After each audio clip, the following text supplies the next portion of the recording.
Your eyes open, but before you breathe, before your lungs even fill with morning air, your hand reaches, not for water, not for the person beside you, for the screen. The first light you see isn't the sun. It's the cold glow of 1,000 voices screaming for your attention. Welcome to the city that never sleeps. Welcome to the mind that never rests. Welcome to your own personal Pompeii. Centuries ago, Pompeii trembled in silence. The ground shifted, wells ran dry, animals fled. But the people? They laughed at the old ones who spoke of danger. They mocked the prophets. They continued their lives as if nothing could touch them. Because Pompeii was strong. Pompeii was civilized. Pompeii was eternal, until it wasn't. Today, the tremor is different. It's not beneath your feet, it's inside your skull. And just like Pompeii, you don't see it coming. It begins with small, invisible things. Your phone sits on the nightstand, face up, glowing softly in the dark. You tell yourself it's just in case someone needs you. But who? At 3 a.m.? For what emergency? The truth you won't admit. You're afraid of the silence. You're terrified of being alone with yourself. So you fill every crack, every pause, every moment of potential emptiness with something, anything, to keep the void at bay. Morning coffee? Scroll. Waiting in line? Scroll. Commercial break? Scroll. Before bed? Scroll. Even your bathroom breaks aren't sacred anymore. The modern mind has become a city of blue light columns, streets paved with messages, squares filled with opinions, temples built from perfect images. It looks alive, vibrant even, connected. But something underneath is crumbling. The human brain, this 3-pound universe of neurons and memory, was never designed to be traversed by thousands of people every single day. It wasn't built to carry an entire world in the palm of your hand. It wasn't meant to process 174 newspapers worth of information daily. It wasn't engineered to make 35,000 decisions before noon.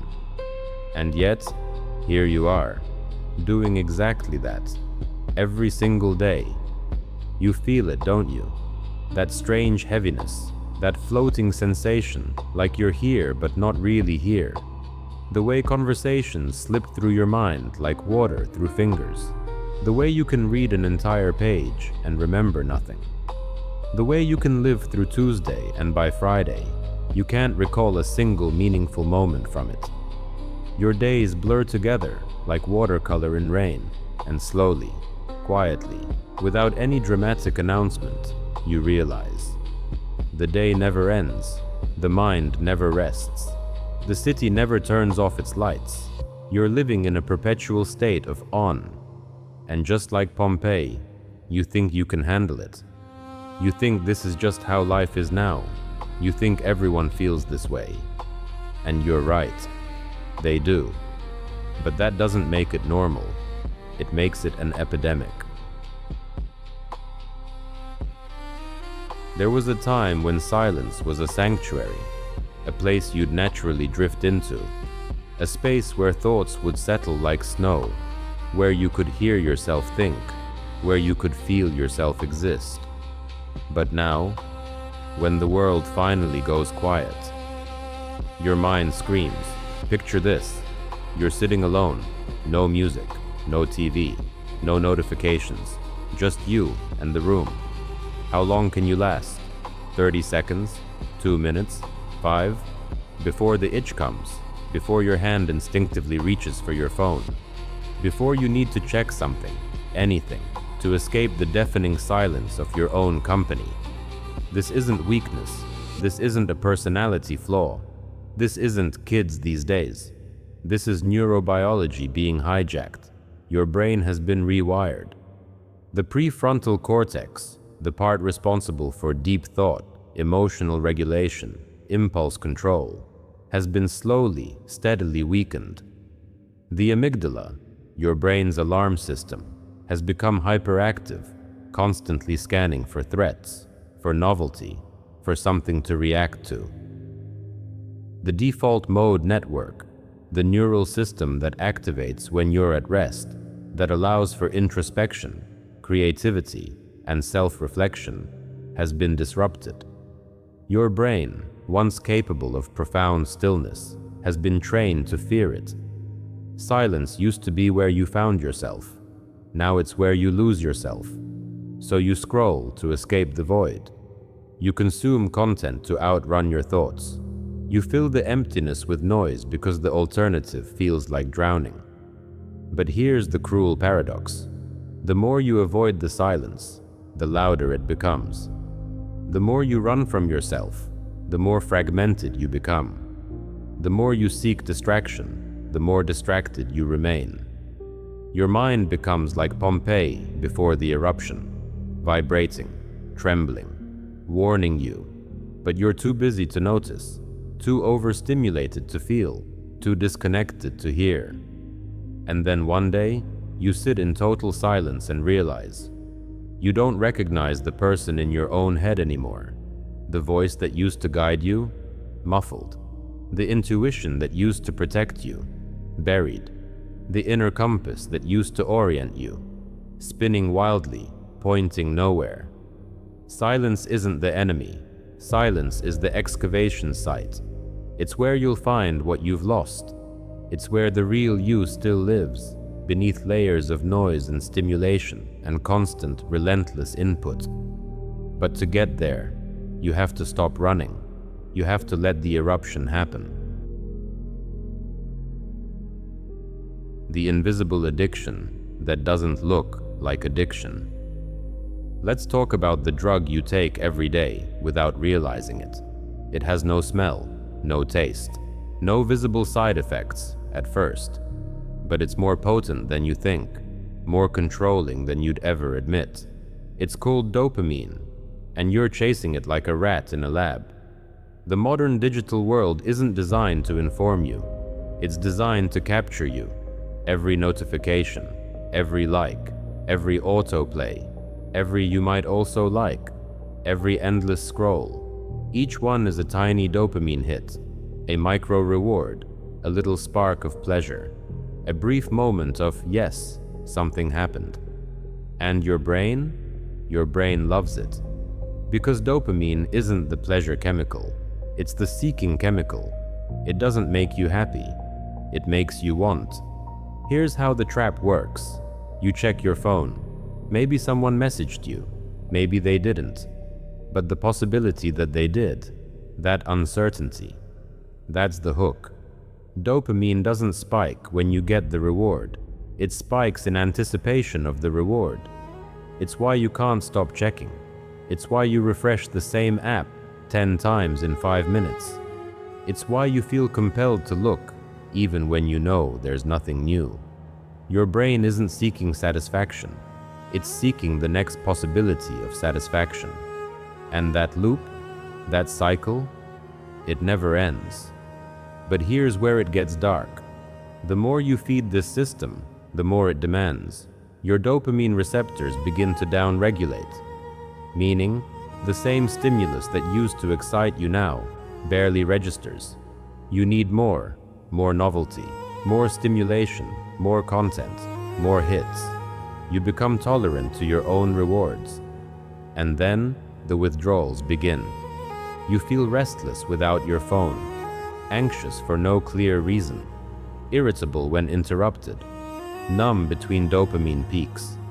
You're alive on the outside, overstimulated, hyperactive, always on, but dead on the inside, flat, hollow, disconnected. This is the silent collapse, the invisible eruption, the mind buried under stimulation. In Pompeii, the first tremor wasn't the worst. It was just the warning. The real catastrophe came later, when the mountain finally exploded, when the pyroclastic cloud descended, when there was no escape. Your mind is the same. The first signs, the restlessness, the distraction, the inability to focus, those aren't the problem. They're the warning. The real eruption? That comes when you lose the ability to feel anything deeply anymore, when nothing satisfies, when everything bores you, when you're scrolling not because you want to, but because you don't know how to stop. You're sitting across from someone you love. They're talking. Their mouth is moving. Words are forming. But you're not listening. Not really. Part of you is still in the last notification. Part of you is planning your response before they finish. Part of you is wondering if someone texted. Part of you is already gone. You nod. You smile. You make the right facial expressions. But you're not there. This is dissociation, not the clinical kind, though it can lead there. This is digital dissociation, a low-grade, constant state of being fractured across multiple mental tabs, never fully present in any single one. You've felt it, watching a movie but not remembering the plot, having a conversation but not retaining what was said, eating a meal but not tasting the food, driving somewhere and not remembering the drive. Your body arrives, your mind does not. This isn't burnout, this isn't laziness, this isn't you just being tired. This is your attention being pulverized into dust. Your brain, designed to focus deeply on one thing at a time, has been forced into a constant state of task switching, attention splitting, stimulus hopping. And now, it's forgotten how to do anything else. Neuroscience calls this continuous partial attention. You're paying a little attention to everything and full attention to nothing. Your working memory, the mental scratchpad where you hold and manipulate information, has been shredded. Your hippocampus, the part of your brain that consolidates short-term memory into long-term memory, has been disrupted. Your executive function, the ability to plan, organize, and execute complex tasks, has been weakened. You're not stupid, you're not broken. You're just living in a cognitive environment your brain was never designed to survive. And your body knows. It's been screaming at you. The tension headaches, the jaw clenching, the shallow breathing, the insomnia, the Sunday night dread, the constant low-level anxiety with no clear source. These aren't separate issues. They're symptoms of the same disease. Presence collapse. Like Pompeii, you look alive until the very last second. You're functioning. You're responding to emails. You're showing up to meetings. You're getting through the day. But underneath, you're disappearing. When Pompeii was destroyed, everything was preserved. The poses, the gestures, the final moments, frozen in volcanic ash, perfectly intact, but completely dead. Your mind is the same. Hyperconnection has preserved you in a kind of emotional form, always alert, always responding, always available, always interrupted, always performing, always on. You've been flash frozen in a state of chronic activation. You're buried under digital ashes, the expectations of others, the comparisons to strangers, the endless stream of should-bes and could-have-beens. The news cycle that never stops, the group chats that demand immediate response, the emails that pile up faster than you can answer. Each one, a layer of ash, light at first, barely noticeable. But over time, you're 6 feet under. And the worst part? You've normalized it. You think this is just adulthood. You think this is just how it is now. You think everyone feels this way. And you're right, they do. So you conclude it must be fine. But it's not fine. It's a mass burial, an entire generation suffocating slowly together. You live in fragments, a sliver of attention here, a piece of yourself there, a fraction of presence in this conversation, a ghost of emotion in that experience. You're spread so thin across so many surfaces that you've become translucent, see-through. People look at you and think they see someone, but when they reach out to touch you, their hand goes right through, because you're not really there anymore. Pompeii was found centuries later, slowly, carefully, layer by layer. Archaeologists didn't bulldoze through. They dusted, they brushed, they revealed. You must do the same. You can't force your way back to yourself. You can't willpower your way into presence. You can't simply decide to feel whole again. The mind doesn't work that way. Healing is archaeology, not construction. You're not building something new. You're uncovering what was always there. Step 1. Reteach your brain to rest. Start with 10 minutes of silence. Not meditation, not mindfulness, not a guided anything. Just you, sitting, doing nothing. No phone, no music, no input. Your brain will panic. It will itch. It will scream for stimulation. Let it. This is withdrawal. This is the dopamine system recalibrating. Sit through it. Do this daily. In 2 weeks, you'll notice. The silence doesn't scare you anymore. Step 2. Reduce dopamine spikes. No phone for the first hour after waking. Not just a quick check. Not I need it for my alarm. Get a real alarm clock. Let your brain wake up without being immediately flooded with information, opinions, and demands. Give yourself 1 full hour to exist in your own reality before entering everyone else's. This single change will alter your entire nervous system. Step 3. Reconnect to your body. Your body has been trying to talk to you, but you've been too distracted to listen. Place your hand on your chest. Feel it rise and fall. Breathe slowly. In for 4. Hold for 4. Out for 6. Do this for 2 minutes, not because it's trendy, not because some guru told you to, because your nervous system is stuck in fight or flight, and this is the biological off switch. Step 4. Relearn presence. 1 task at a time. When you eat, just eat. When you walk, just walk. When you talk, just talk. No double screening, no multitasking. Presence isn't a skill you learn, it's a state you return to, and you return by eliminating everything that pulls you away. Step 5. Rebuild the void. Allow boredom, permit emptiness, invite nothingness. These aren't problems to solve, they're spaces to inhabit. Boredom is where creativity lives. Emptiness is where insight emerges. Nothingness is where you meet yourself again. Stop filling every gap. Let the gaps exist. Recovering yourself isn't about adding more. It's about removing what buried you. You are not broken. You're buried. You didn't lose your essence. It's intact, like the villas of Pompeii under the ash. Your silence still exists. Your presence still exists. Your soul still exists. You just need to excavate what was never truly lost. The modern world wants your attention, but your life wants you.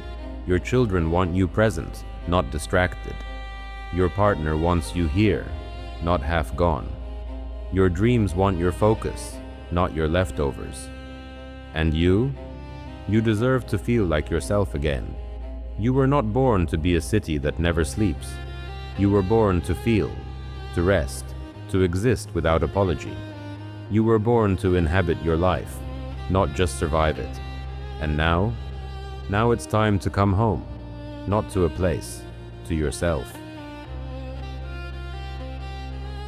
From a psychological standpoint, hyperconnection causes sustained attention, dysfunction, inability to focus for extended periods, memory fragmentation, poor encoding and retrieval, reward-seeking anxiety, dopamine dysregulation, cognitive fatigue, mental exhaustion without physical exertion, intermittent dopamine dependency, addiction-like behavioral patterns, mild dissociation, feeling spaced out or detached, silence intolerance, discomfort in unstimulated environments, chronic emptiness, pervasive sense of something missing.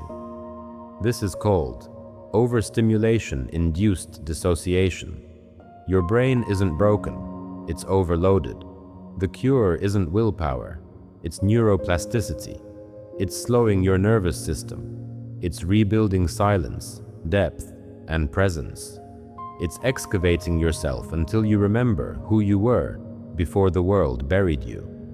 You are Pompeii, and you are the archaeologist. Now dig,